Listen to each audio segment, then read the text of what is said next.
buat benang aja, dia boleh sebut begitu, ikut dia lah, dia nak kata apa pun. Maknanya saya pun bila terlibat dengan kes ni, saya bila balik rumah ni pernah ingat, apa isu dia? Saya pun pernah ingat, what's the problem? Tu, okey balik. Tapi saya ingat adalah menjadi tanggungjawab kita untuk menyusun pemikiran supaya ada satu approach to this problem. And I have written a long article on this in the Malaysian Insider. My drmujahid.com pun ada saya punya artikel. Saya kata ada 3 premis to understand. 3 premise. One is theological. Now, based on theological premise, a Muslim and a Christian faith cannot come together. Definitely they cannot come together. Then there will be no Christian, there will be no Muslim. Betul? Benda ini sudah beribu tahun berbalah tentang soal doktrin Tauhid dengan doktrin Trinity dalam apa juga bentuk, dalam bentuk Nabi Isa alaihissalam, peace be upon him. And for the information of the Christian, when we mention Isa, that is Jesus, we will say peace be upon him, because he is our prophet also. Isa adalah Nabi kami juga, ya? Dan disebut namanya banyak kali di dalam Al-Quran. Malah ada satu surah, nama dia surah Maryam, the chapter of Maryam, the Virgin Maryam. Besides that, theological basis kita tidak mungkin bertemu, tidak mungkin. Dan saya menolak pahaman pluralism agama, kerana kalau semua agama kena tolak pluralism yang menyatakan semua agama sama, itu kawat, rubbish. If all religion were the same, why do you become Christian then in the first place? Why do you become Muslim in the first place? Why do you become Buddhist in the first place? If all religion were the same, you see, this is rubbish. There's no such thing, theologically speaking, all the faith are the same. No. Dan kita akan sentiasa berbalahan dalam kerangka theological ini, sama ada melalui wacana atau forum debate. Okay, fine. Yang kedua ialah dari sudut rights, hak. Walaupun Islam menentang segala bentuk kesyirikan in all its form, tapi oleh kerana Islam ini agama rahmat, blessing, dia tetap memberi hak kepada orang itu untuk beragama apa yang dia nak agama. Lakum dinukum waliyadin. Tapi saya akan tidak setuju dengan akidah Tuhan, tapi saya bagi hak untuk Tuhan beragama. It's two different things, you know. Itu dua perkara yang berbeza, dan itu bukan kontradik antara satu sama lain, tetapi itu adalah the reflection of blessing. Dan yang ketiga, on the legal matters. Legal matters in Malaysia, as far as we are concerned, siapa saja yang boleh bawa ke court untuk dia nak tuntut hak dia, termasuk dalam isu kalimah Allah, maka bagi saya, let the court decide. Dan kita boleh kritik kemudian decision court itu, yang kata integral, tak integral. Bila masa pula court jadi majlis agama Allah? Mahkamah mesti mempertahankan prinsip artikel 3 dan artikel 11. Dan itu yang telah dibuat keputusannya Mahkamah Tinggi pada tahun 2009, Disember 2009, jelas. Orang bukan Islam nak pakai Allah dalam publikasi herald dia, boleh, tapi jangan menyebabkan artikel 3 yang menyatakan Islam sebagai agama resmi persekutuan. Itu saja. Bagi saya, that is the best court decision, the best court decision. Dan PAS telah mengulangi sikap ini. Kena cerita apa ya? Saya ini majlis apa? Tak silap kan?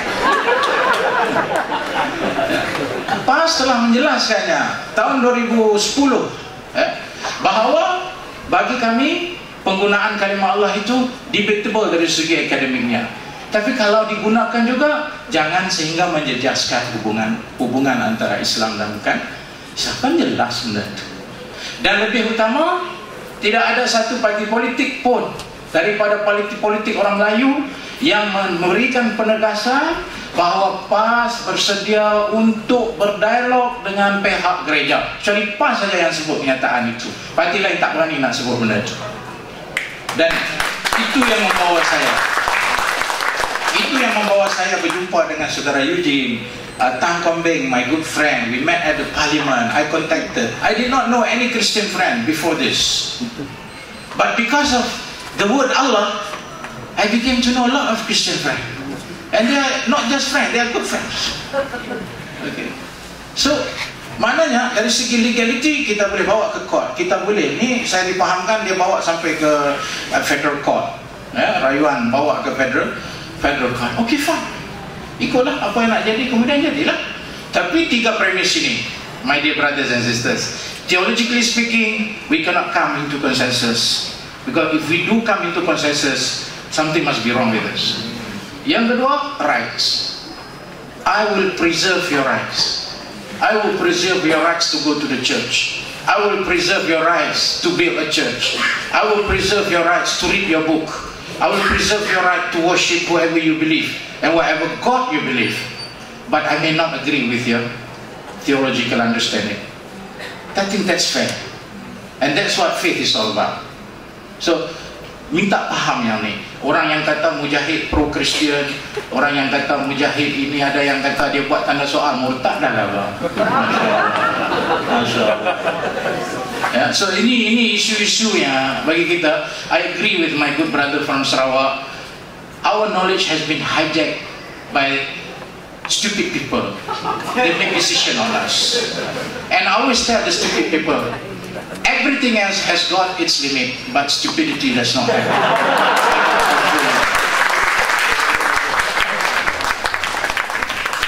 Okay, terima kasih kepada tiga-tiga panel kita respon yang singkat dan padat. Kita buka pusingan kedua. Ada tambah sikit, tapi silakan. Sorry, Mr. Moore, just one thing that I want to interject. I want to just express my appreciation to Dr. Mujahid for his kind understanding. I think I just want to say that yes, even from the Christian perspective, we respect, in the use of word Allah or the kalimat Allah. We understand that there are differences in terms of concept and understanding. And as a Christian, I'd like to tell you that we have no problems with how the Muslims would want to understand the word Allah. And as Dr. Mujahid said, if all of us are common understanding, then we don't need to call you Islam or Christianity or Muslim or whatever, or Christians. We respect the Muslim to have their own unique understanding in terms of the word Allah, just as we Christians have our understanding. But I think that's not the more important thing. While we cannot agree in terms of our theological understanding, what the Christians are saying that despite these differences, we can still exist together in this society of ours, where we are multi-religious and work together for the good of Malaysia, the common good of Malaysia. There are many issues that theologically we will not be able to see eye to eye. We cannot come to an understanding because we are coming from different perspectives. That's fine. But there are many things that I think that we can come together and dialogue to have an understanding, respect, honor, and in the process of doing that, forming friendships that we can do for the common good of our Malaysian society. So this is just something that I want to express coming from a Christian. We have no problems accepting your differences, but we know that there are many things that I can still work with people like Dr. Mujahid, say for the good of Malaysian society. Thank you. Kita buka pada pusingan kedua. Pusingan pertama kita dah dapat pandangan dan juga soalan yang baik, tapi pusingan kedua ni kita mengharapkan sesuatu yang lebih panas. Saya yakin ada di kalangan audiens daripada Perkasa, ISMA, UMNO, daripada mana-mana pihak yang tidak setuju dengan pandangan panel kita, dan kita meraihkan kehadiran mereka dan kita galakkan mereka bertanya. Jadi 3 orang untuk pusingan kedua. Boleh angkat tangan yang pertama? Ya, 1, 2. ISMA? Perkasa? Tak perlu malu ya. Ini negara demokratik ya. 1, 2, yang ketiga ada? Okey, kita mulakan dengan yang pertama dulu. Silakan.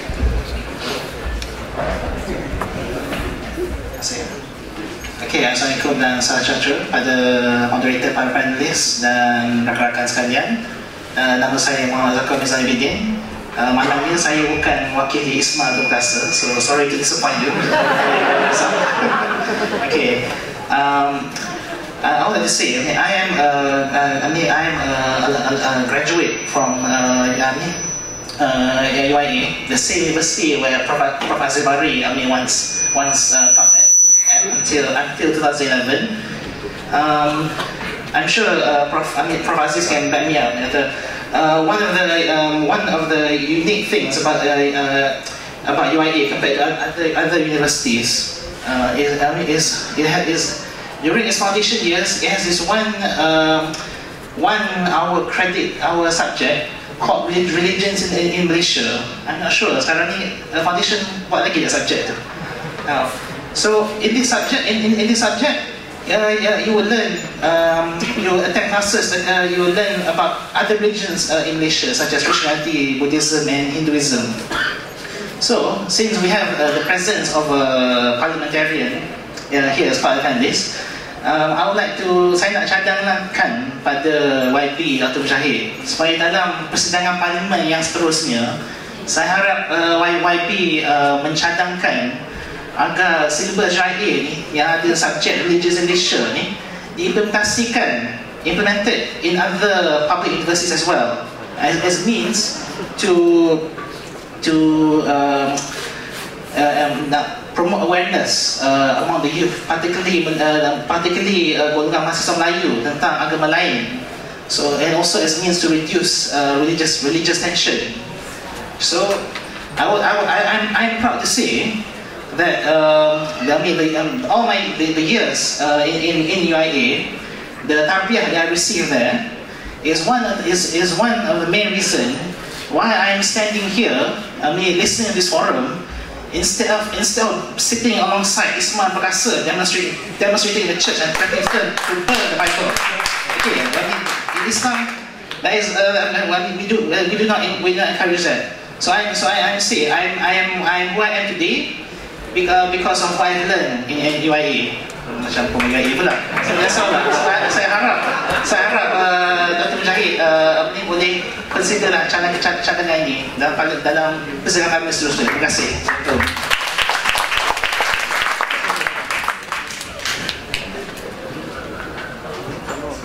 Oke, terima kasih. Nama saya Losius, berasal dari Sabah dan saya orang Kristen. Ya. Dalam wacana kita malam ini, pertama tahniah untuk Pemuda PAS Lembah Pantai. Saya rasa ini satu tindakan yang berani pada waktu kita menghadapi isu Allah ini yang sangat hangat diperkatakan. Ya. Saya berasal dari Sabah, orang Kristen, suku Kadazan Dusun, tapi bekerja di Selangor. Dan kepada rekan-rekan yang Muslim Melayu, saya dilahirkan dalam keluarga Kristen dan saya telah diajar oleh ibu bapak saya dan juga guru-guru agama memanggil Tuhan saya itu dengan pengenalan nama Allah. Dan saya mengenal nama Allah ini sebagai Tuhan saya sebelum saya tahu pun Islam. Dan kami diajar menggunakan nama Allah ini untuk mendekat kepada Dia, dan bila saya menyebut nama ini saya rasa yang saya dekat dengan Dia. Bila saya berdoa saya tahu Dia dengar saya, tanpa ada niat untuk memburukkan agama lain atau membezakan apa yang saya percaya dengan apa yang dipercaya oleh orang lain. Dan kami diajar, kebanyakan pun juga diajar tentang Allah ini bukan untuk menidakkan orang lain. Dan bila isu ini muncul, ini kebanyakan orang yang seperti saya terkejut. Kenapa dahulu waktu saya membesar dan dengan bebas menggunakan nama ini tidak ada apa-apa masalah, tapi kenapa sekarang mulai timbul hal-hal yang seperti ini dan dianggap sebagai karena isu ini akan memudaratkan keharmonian dalam negara. Dan saya rasa kalau kebanyakan ahli politik mempunyai pandangan seperti Dr. Mujahid, Dr. Aziz Bari, yang betul-betul mengetahui kebenaran di dalam agama itu, saya rasa semua kita boleh aman damai walaupun mempunyai pandangan yang berbeda dari segi teologi tentang penggunaan kata Allah itu. Saya setuju tadi, dalam soal teologi tidak mungkin semua agama ini boleh menjadi satu. Tapi perbedaan teologi sepatutnya tidak menjadi halangan untuk setiap individu itu menggunakan haknya yang termasuk